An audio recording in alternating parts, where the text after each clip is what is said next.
For so many years, most people saw junior achievement as the BizTown program or the Finance Park program, which is right for our 5th graders and our 8th graders.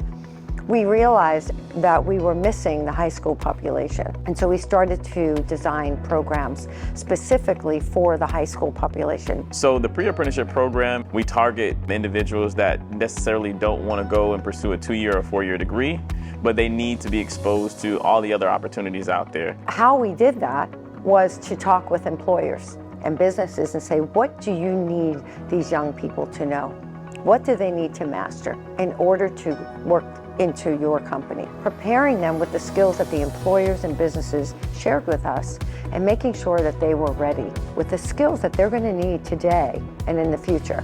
We work with them on their soft skills, professional skills, employability skills, life skills. We do financial literacy, and at the same time, we're exposing them to a wide range of career opportunities. This is the opportunity to begin to make sure we have that workforce, but not just that workforce, a trained workforce. I feel like JA takes it to another level to make it something more that they can feel and see as far as what life is like, so they can relate it outside of the classroom and give them real life skills. This isn't just any program. This is a program that works.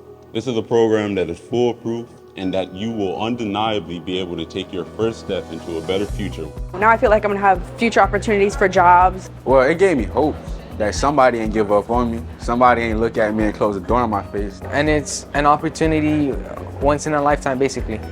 It's really our responsibility, our pleasure, and our calling to help them get from that dream to that actuality. What we're doing is a really amazing thing, but how we're doing it is really impacting the students, it's impacting the businesses, it's impacting the parents, it's impacting the community as a whole.